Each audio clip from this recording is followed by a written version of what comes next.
Selamat bertemu kembali. Kita akan membaca firman Allah pagi hari ini, namun kita akan berdoa terlebih dahulu. Bapa yang ada dalam kerajaan surga, kami mengucap syukur kepadamu sebab kembali di hari yang baru ini kami boleh ada sebagaimana ada. Dan sebelum kami melakukan segala aktivitas kami sepanjang hari ini, Tuhan, kembali kami akan mendengarkan firman-Mu. Biarlah melalui kebenaran firman-Mu, kami senantiasa dapat berjalan sesuai kebenaran firman-Mu. Terpuji hanya bagi nama-Mu ya Tuhan. Di dalam nama Tuhan Yesus Kristus. Haleluya. Amin. Haleluya. Mari sama-sama kita baca kitab Yunus pasalnya yang pertama, mulai dari ayat pertama sampai ayat yang keempat. Firman Allah berbunyi demikian.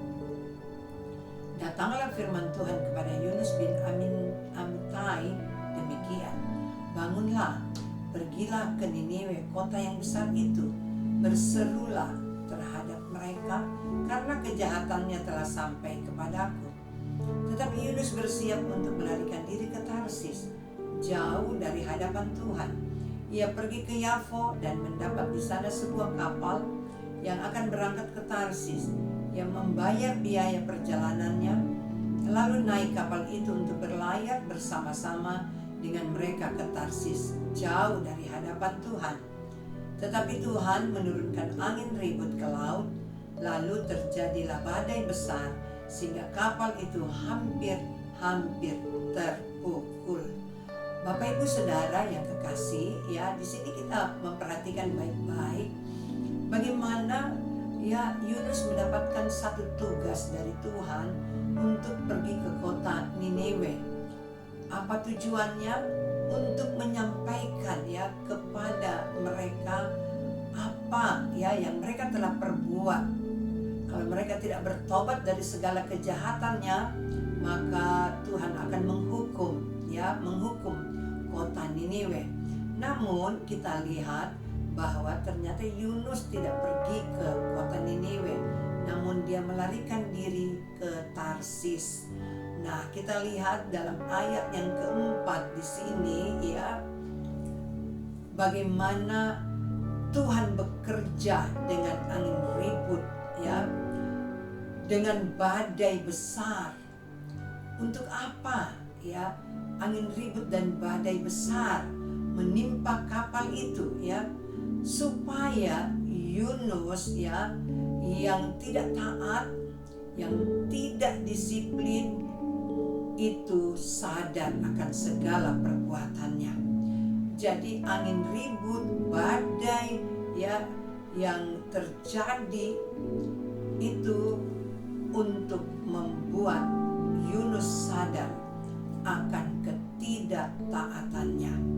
Jadi kita lihat ya bagaimana Allah memproses Yunus supaya ia sadar atas segala pelanggarannya. Angin ribut itu datang bukan untuk membinasakan Yunus, namun angin ribut badai itu datang ya menimpa kapal supaya Yunus yang tidak taat dia sadar bahwa dia telah melanggar. Sebab itu ada cara Tuhan ya untuk mendisiplinkan Yunus supaya dia taat. Nah, saudara-saudara, demikian juga kehidupan kita. Seringkali kita tidak sadar akan ketidaktaatan kita, akan pelanggaran kita. Namun Tuhan sayang, Tuhan setia dengan perkataannya. Dia selalu mengingatkan kita melalui kebenaran firman-Nya supaya kita sadar mungkin ada hal-hal yang kita buat ya melanggar dan juga tidak taat melakukan kebenaran firman.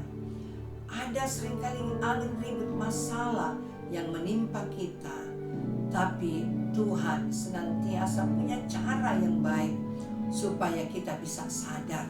Sama seperti Yunus ya, Yunus sadar dengan apa yang dia perbuat.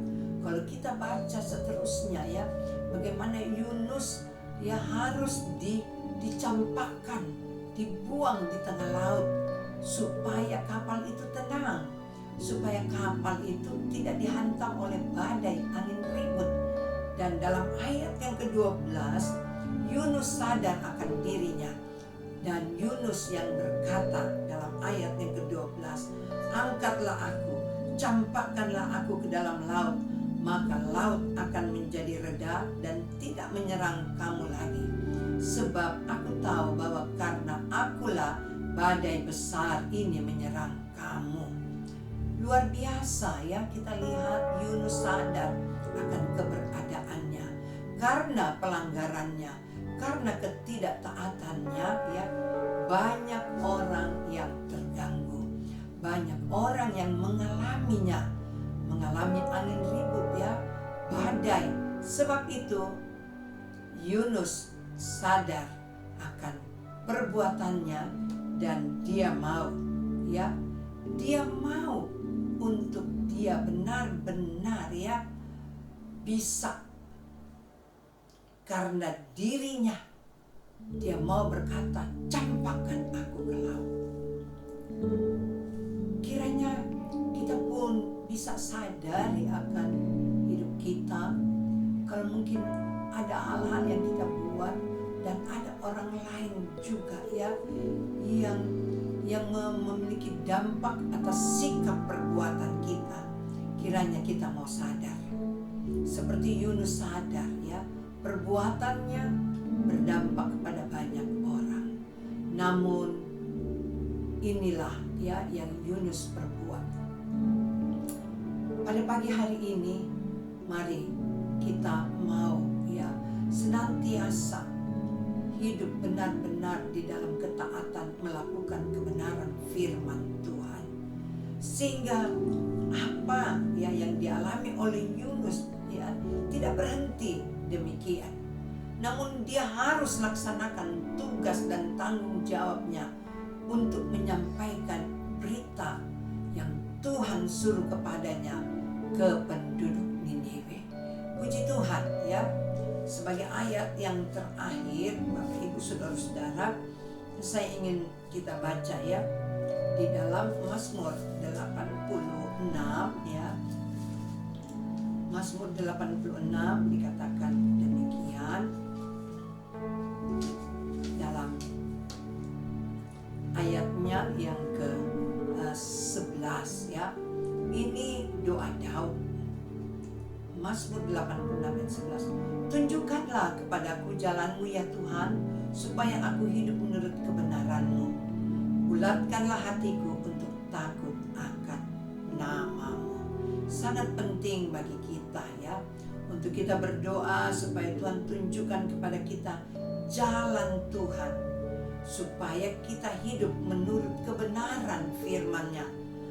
Dan biarlah Tuhan mau bulatkan hati kita untuk takut akan nama Tuhan. Tuhan Yesus memberkati kita semua. Mari kita tundukkan kepala, kita berdoa.